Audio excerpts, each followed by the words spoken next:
बिस्मिल्लाहिर्रहमानिर्रहीम। इय्याका नअबुदु व इय्याका नस्तईन।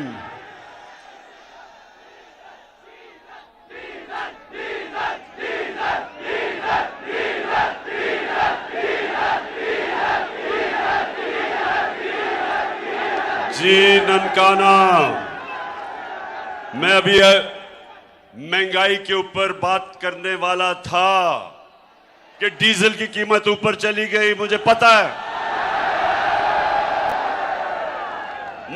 है कि हमारा किसान मुश्किल में है। एक तो डीजल की कीमत ऊपर और दूसरा बिजली की कीमत दुगनी से भी ज्यादा। तो मैं अभी उसके ऊपर आता हूं। सबसे पहले ननकाना, मैं आप सबको आज सलाम पेश करता हूं। माशाअल्लाह। वैसे ननकाना अभी तक मैं देख रहा हूं वहां उधर से लोग आ रहे हैं। मेरे ख्याल में टाइम का ख्याल ननकाना में ज्यादा नहीं है। 2 बजे का टाइम था, अभी तक आपके लोग चले आ रहे हैं। अच्छा ननकाना, पहले मैं पाकिस्तान की बात करता हूं और मैं चाहता हूं उसके बाद आऊंगा ननकाना के ऊपर। और इंशाअल्लाह जो शाह साहब ने कहा कि मेरी पूरी कोशिश है कि मेरी नौजवान आबादी को तालीम दी जाए। और मुझे पता था कि ननकाना में कोई यूनिवर्सिटी नहीं, और इसलिए इंशाअल्लाह हम यूनिवर्सिटीज भी और अभी स्कूल भी बेहतर करेंगे आपके। हमने पूरी कोशिश की कि पाकिस्तान में एक तालीमी निसाब आए। यह क्यों जरूरी है? क्योंकि तालीम के जरिए हम अपने लोगों को नीचा रखते हैं। अमीर के लिए, पैसे वालों के लिए इंग्लिश मीडियम, अच्छी अच्छी नौकरियां पैसे वाले लोगों के लिए, और आम आदमी के लिए हम उर्दू मीडियम, जिससे वो ऊपर ही नहीं आ सकते, 21वीं सदी में नहीं जा सकते। हमने क्या कोशिश की? एक तालीमी निसाब सारे पाकिस्तान के लिए, जो अंग्रेजों का बनाया हुआ निसाब था। पहली दफा पाकिस्तान की तारीख में किसी हुकूमत ने उसको बदलने की कोशिश की और 5 क्लासों तक सबके लिए एक निसाब, ताकि मेरे अवाम का बच्चा उस निसाब के जरिए पढ़ के मुल्क का वजीर आजम बन सके, मुल्क से बड़े बड़े ओहदे वो भी ले सके, डॉक्टर इंजीनियर बन सके। सिर्फ अच्छी नौकरियां पैसे वाले लोगों के लिए ना हो। तो हमने एक निसाब और 5वीं क्लास तक हमने की पूरी कोशिश। और दूसरी चीज ननकाना, यूनिवर्सिटी, आला तालीम। मैं ये चाहता हूं कि जितनी भी हमारी यूनिवर्सिटीज हो उसके अंदर खास तौर पे टेक्नोलॉजी पढ़ाई जाए। टेक्नोलॉजी का मतलब क्या? मैं आपको मिसाल देता हूं। मियांवाली में मैंने एक यूनिवर्सिटी बनाई है, नमल कॉलेज। नमल कॉलेज में से, क्योंकि टेक्निकल और टेक्नोलॉजी की डिग्रीज हैं,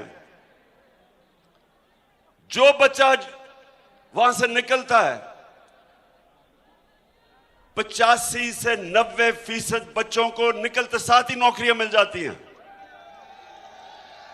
और नौकरियां, सैलरी शुरू होती है 70,000 रुपए से 1 लाख तक। और यह फायदा होता है जब डिग्रीज ऐसी हों कि रोजगार मिल सके हमारे नौजवानों को। तो वो इंशाल्लाह उधर भी हम,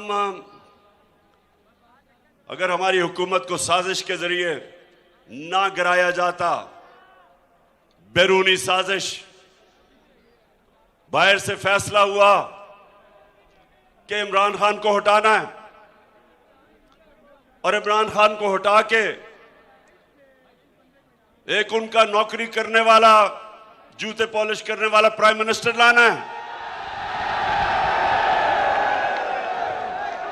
और मैं फिर से इस हुकूमत का शुक्रगुजार हूं कि वो जो मुरासला छुप गया था, दबाया गया था, मीडिया ने दबाया था कि पता ना चल जाए कि कितना बड़ा मुल्क से गद्दारी हुई, वो मैं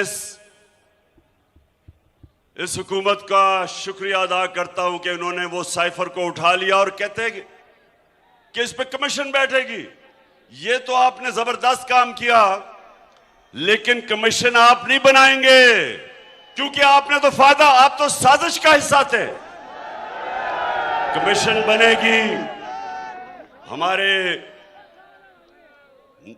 ऐसे जजेस जो कि जिनकी क्रेडिबिलिटी है, और इंशाल्लाह वो कमीशन बनेगी। जब भी इसके ऊपर तफ्तीश होगी तो यह साबित होगा कि बैरूनी साजिश के तहत हमारी हुकूमत इसलिए गिराई गई कि हम किसी की गुलामी करने के लिए तैयार नहीं थे। हम एक आजाद पाकिस्तान देखना चाहते थे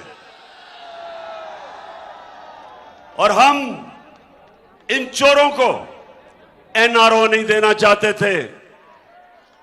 अब ननकाना देखें, मैं आपकी अब थोड़ी सी तरबियत करना चाहता हूं। इस उम्र में सारी दुनिया मैंने देखी है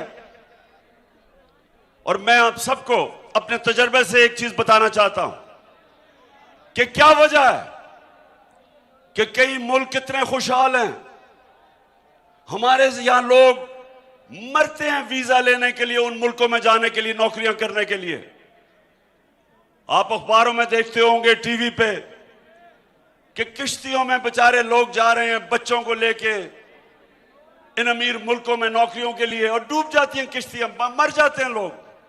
अपनी जान की बाजी लगा के अपने मुल्कों को छोड़ के अमीर मुल्कों में जाते हैं नौकरियां लेने के लिए। तो उनका ना क्या वजह है कि कई मुल्क कितने अमीर हैं और कई मुल्कों के अंदर इतनी गुर्बत है, बेरोजगारी है। तो ये मैं चाहता हूं गौर से सुने। देखें, मेरे नबी सल्लल्लाहु अलैहि वसल्लम ने जब मदीना की रियासत की बुनियाद रखी थी तो उन्होंने वो सबसे बड़ी जो एक असूल उस मदीना की रियासत का था, वो अदल और इंसाफ था। ये आपने गौर से सुनना है, क्योंकि आपको नहीं समझ आएगी जब तक आप ये चीज नहीं समझेंगे। आपको समझ नहीं आएगी कि हमने मुल्क के मसले हल कैसे करने हैं। अदल और इंसाफ का मतलब कानून के सामने सब एक बराबर, कोई कानून से ऊपर ना हो। मेरी नबी सल्लल्लाहु अलैहि वसल्लम ने कहा, मेरी बेटी भी अगर जुर्म करेगी तो उसको सजा मिलेगी। मेरी बेटी भी कानून के ऊपर नहीं है। और उन्होंने यह भी कहा कि तुम्हारे से पहले बड़ी कौमें तबाह हुई, जिधर ताकतवर के लिए एक कानून और कमजोर के लिए दूसरा कानून। जिधर कमजोर चोरी करे तो जेल में, और बड़ा डाकू चोरी करे तो उसको एनआरओ मिल जाए।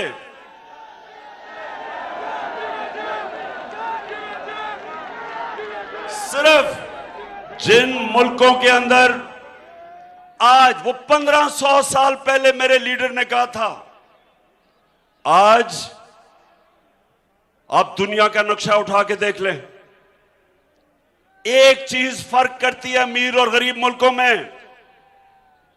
खुशहाल मुल्क और जिस मुल्क में गुर्बत है, एक चीज फर्क करती है,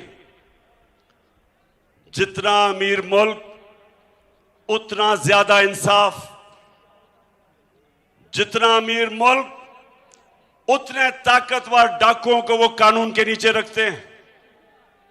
जितना गरीब मुल्क, हमारे वाला हाल है वहां कि चोरी करके मुल्क का पैसा लूट के और बाहर लंदन में बड़े बड़े महलों में रहे, मुल्क में आए पैसा चोरी करने, लूट के बाहर ले जाएं, और हमारा इंसाफ का निजाम उनको नहीं पकड़ सकता, सिर्फ छोटे चोरों को पकड़ता है, गरीबों को पकड़ता है जो मजबूरी में, बेरोजगारी में अपनी बच्चों को खाना खिलाने के लिए, घर में बीमारी है, पैसा नहीं है, वो जो मजबूरी में, ऐसे भी लोग हैं, कई तो वैसे चोरी करते हैं, लेकिन कई लोग बेचारे मुश्किल वक्त में साइकिल चोरी, मोटरसाइकिल, गाय भैंस, वो तो जेलों में चले जाते हैं। 6 महीने की सजा, वो 6 साल बेचारा गरीब आदमी जेल में रहता है।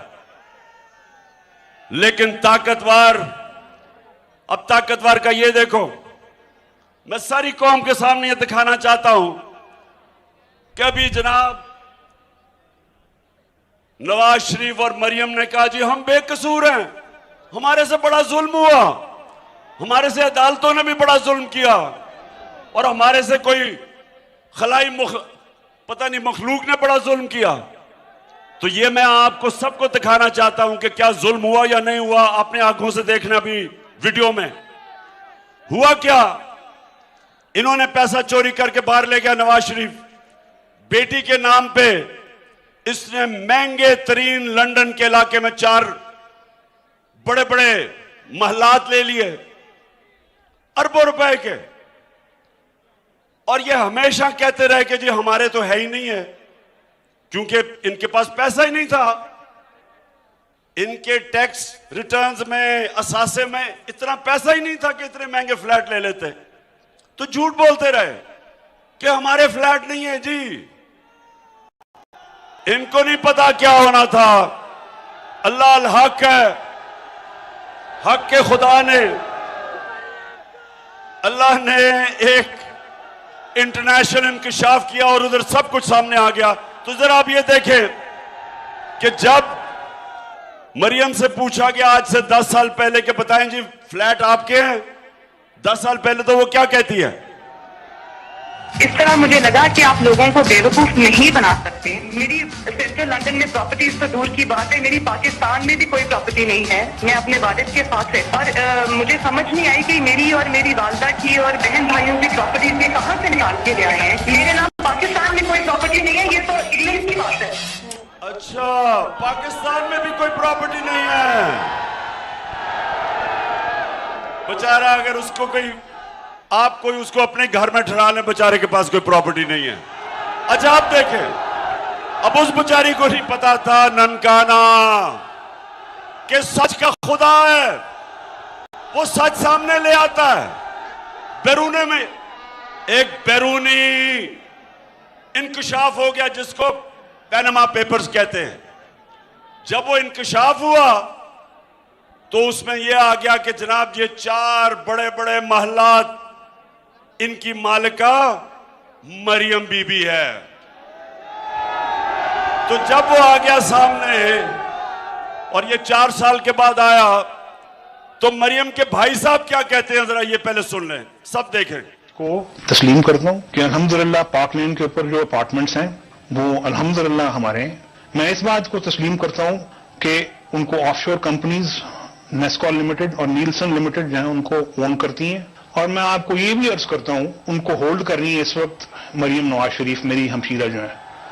ठीक है जी, ठीक है जी, ननकाना सुन लिया आपने, तस्लीम करते हैं कि ये हमारे 4 बड़े बड़े महलात हैं। अब अगला सवाल ये कि जनाब पैसा किधर से आया, रसीदें तो दिखाओ।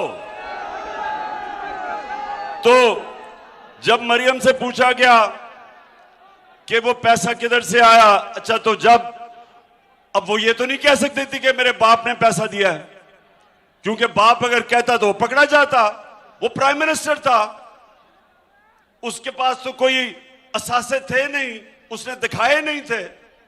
इसका मतलब अगर बाप कहता तो वो चोरी का पैसा था।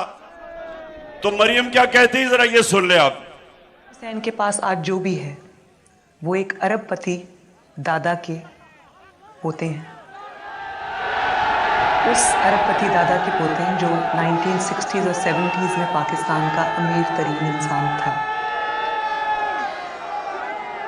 ये जो एसेट्स हैं, ये जो बिजनेस के लिए पैसा है, ये सारा दादा से डायरेक्टली बच्चों को ट्रांसफर हुआ। सुन लिया ना? अब बाप का तो कह नहीं सकती थी, तो उसने कहा मेरे दादा का पैसा था। अब दादा से किसने पूछना था? वो तो अल्लाह के पास चला गया था।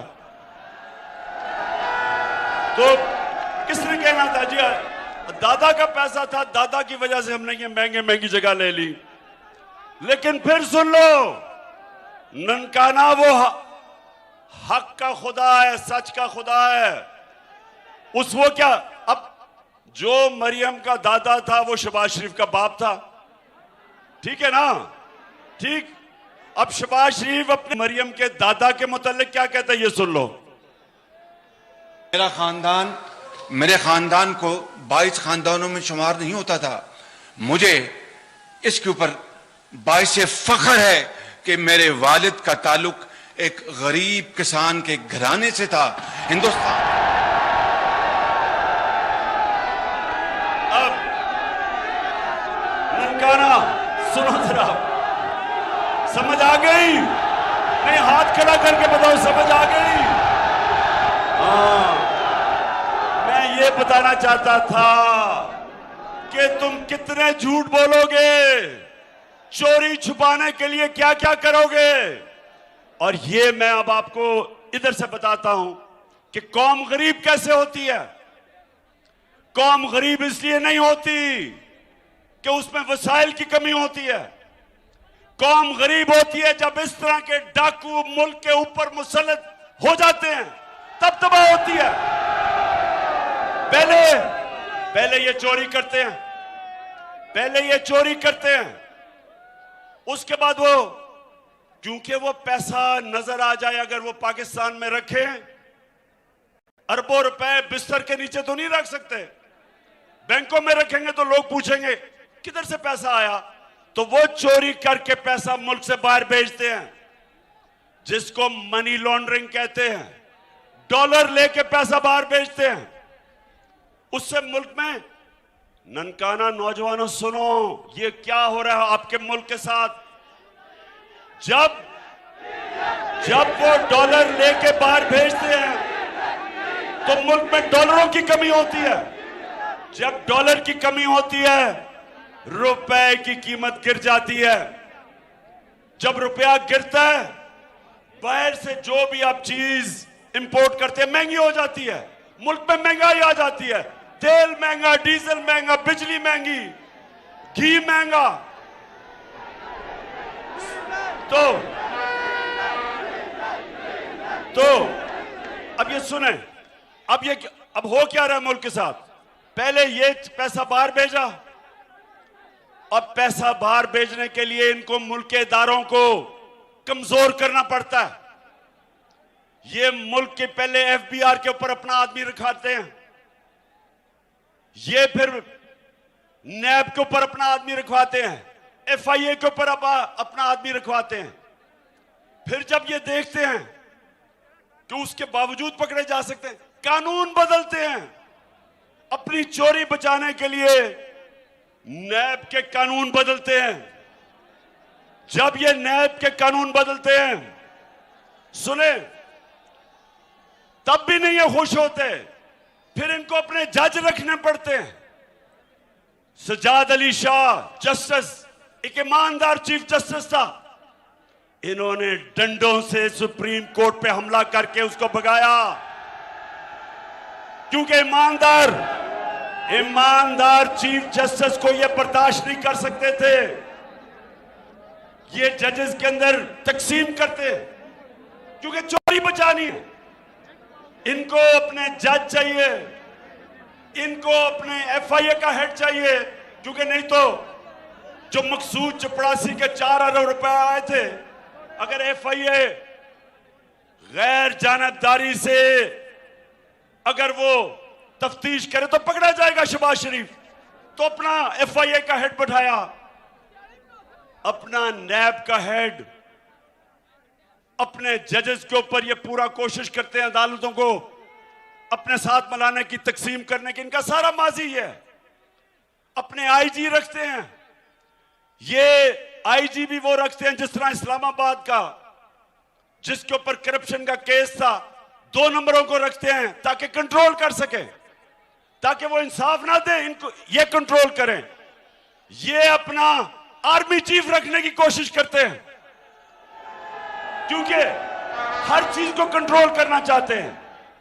मेरिट की कत्लेआम होती है, कानून की बालादस्ती तबाह होती है, जंगल का कानून आ जाता है, और फिर जब ये इनकी चोरी जब कोई नहीं पकड़ता तो किसी भी ताकतवर की चोरी नहीं पकड़ी जाती, मुल्क लूटा जाता है, मुल्क मकरूज हो जाता है। जब जनरल मुशर्रफ ने इन दोनों डाकुओं को NRO दिया 2008 में, क्या हुआ उसके बाद? क्या हुआ उसके बाद? 4 गुना कर्जा बढ़ा पाकिस्तान का, 6,000 अरब से, जो 60 सालों में पाकिस्तान का कर्जा था 6,000 अरब, ये जब 2 डाकू खानदान आए, 10 सालों में हमारा कर्जा 4 गुना बढ़ के 30,000 अरब पे पहुंचा। और उसकी कीमत कौन अदा कर रहा है? आप अदा कर रहे हैं, महंगाई के जरिए आप अदा कर रहे हैं। कौम ऐसे तबाह होती है, कौमों को कोई बैरूनी दुश्मन इस तरह तबाह नहीं करता जिस तरह अंदर इस मुल्क में बैठे हुए मीर जाफर और मीर सादक तबाह करते हैं। कोई दुश्मन की जरूरत नहीं होती। और इसलिए आप सब तैयारी करें, मैं आपको कॉल दूंगा और वो ज्यादा देर नहीं है, मैं तैयारी पूरी देख रहा हूं।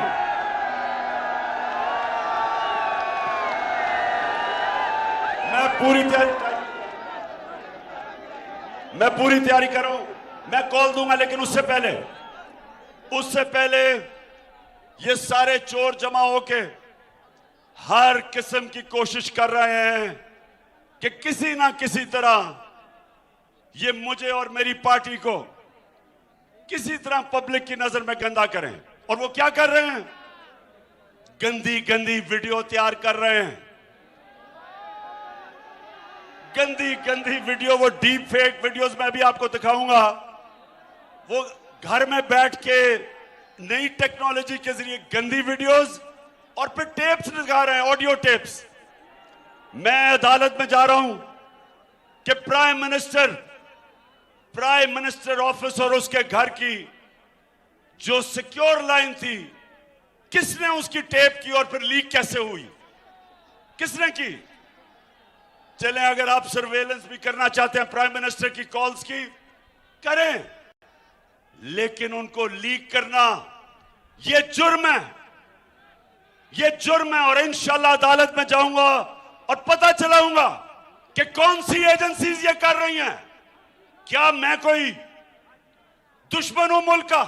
50 साल से मुझे कौम जानती है, मुझे एक दुश्मनों की तरह और मेरे लोगों को केसेस झूठे FIR हर रोज कट रही है। जो भी आप करेंगे, ये जो भी करें समझ जाएं, ये मैं चैलेंज करता हूं, जो भी आप करेंगे आप नहीं रोक सकते इस सलाब को।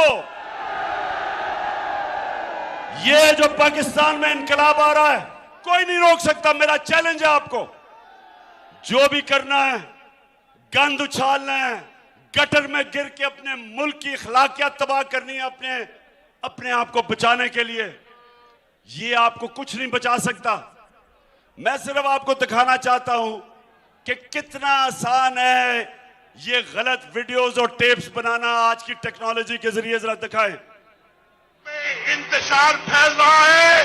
नवाज शरीफ से पूछो, जिसने पाकिस्तान को तमाशा बना के रख दिया है दुनिया में। बोलो, मैं सच कह रहा हूं ना? मेरी बात सुनो भाई, मेरी भी ऑफशोर कंपनी मौजूद थी, और वो पैसा कहां से आया भाई, कहां से आया? नवाज शरीफ, तुम दूसरों पे तोहमतें लगाते हो। नवाज शरीफ, तुम सबसे बड़े करप्ट आदमी हो, करप्ट। और लोग जानते हैं, लोग जानते हैं। नवाज शरीफ को तो कोई ख्याल नहीं आया क्योंकि ये पत्थर दिल इंसान है। यानी नवाज शरीफ को तो कोई ख्याल नहीं आया क्योंकि ये पत्थर दिल इंसान है। यानी इंसानों के लिए कोई इसके दिल और दिमाग में कोई गोशा जगह नहीं है। और मैं इस तरह के लफ्ज इस्तेमाल नहीं करता, मगर ये फ्रॉडिया है, फ्रॉडिया। मेरा नहीं ख्याल कि शहबाज शरीफ से ज्यादा इदारों को किसी ने बदनाम किया है, किसी ने उनको सियासत के लिए अपने पेटी सियासी गेन के लिए इस्तेमाल किया है। अगर शहबाज शरीफ को इसी तरह सपोर्ट किया जाता रहा, मुल्क को इसी तरह अंधेरों में झोंका जाता रहा, तो ये फिर मुस्लिम लीग नून के हाथ से भी बात बाहर चली जाए। ठीक है, पहले दिन से भरोसा था कि एक दिन सच सामने आएगा, एक दिन पूरी दुनिया को पता चलेगा कि इमरान खान कोई आम शख्स नहीं है, पाकिस्तान का सबसे बड़ा सर्टिफाइड सादिक और अमीन है। और नवाज शरीफ ने अपनी नाअहली, अपनी नालायकी, अपने साजिशी जहन से, इंतकामी जहन से आज पाकिस्तान को तबाही के धाने पर लाकर खड़ा कर दिया। और नवाज शरीफ आटा समझ गए आप कि ये आप कर रहे हैं क्योंकि ये समझ ही नहीं सकते कि अवाम आज सारी हमारे साथ खड़ी है, कौम आज सारी हमारे साथ खड़ी है। ये चोर एक तरफ खड़े हैं, कौम एक तरफ खड़ी है, और ये हरबे इस्तेमाल करेंगे। मैं सिर्फ अपनी कौम को बताना चाहता हूं कि ये खौफ में हर किस्म के हरबे इस्तेमाल करेंगे। आप तैयार है ना? मैंने आपको कॉल देनी है और इंशाअल्लाह मैं अपनी कौम को, मैं अब सारी कौम को तैयार कर रहा हूं इस कॉल के लिए। और मैं अब चाहता हूं कि आपने सब ने मेरे साथ एक, अच्छा हाँ, मैं उससे पहले इतनी तादाद में जो नानकाना में मेरी बहनें आई हैं, मैं आपको सबको सलाम करता हूं। अच्छा, अब आप सब ने मेरे साथ अब हल्फ लेना है। बिस्मिल्लाहिर्रहमानिर्रहीम। बिस्मिल्लाहिर्रहमानिर्रहीम। हाथ खड़ा करके, हाथ खड़ा करके, हाथ खड़ा कर। मैं यहां से पढ़ूंगा, आपने वहां से रिपीट करना है उसको। बिस्मिल्लाहिर्रहमानिर्रहीम। बिस्मिल्लाहिर्रहमानिर्रहीम। सबने हम हल्फ उठाते हैं, हम हल्फ उठाते हैं कि हम पाकिस्तान के आइन की, हमेशा पासदारी करेंगे, हमेशा पासदारी करेंगे। हम पाकिस्तान की खुद मुख्तारी का, तहफ़्फ़ुज़ करेंगे, कि हम कभी भी अल्लाह के सिवा किसी के सामने नहीं झुकेंगे, और हम पाकिस्तान की हकीकी आजादी की इस जिहाद में, आखिर तक इमरान खान के शाना बशाना जद्दोजहद करेंगे। मेरे साथ शाना बशाना जद्दोजहद करेंगे, हाथ खड़ा करके। हाँ, और हम हर किस्म की कुर्बानी के लिए तैयार रहेंगे, अल्लाह हम सबका हामी और नासिर हो, आमीन, आमीन। पाकिस्तान। ननकाना, मैं आपका शुक्रिया अदा करता हूं दिल से, इतनी तादाद में और गर्मी में आप आए, आपका शुक्रिया। और इंशाअल्लाह अल्लाह ने मौका दिया, मैं फिर से ननकाना आऊंगा आपके पास। अल्लाह ने मौका दिया आके, और इंशाअल्लाह हम अपने ननकाना को उठाएंगे, हम इसको एक इंशाअल्लाह खुशहाल सारी डिस्ट्रिक्ट बनाएंगे। पाकिस्तान जिंदाबाद।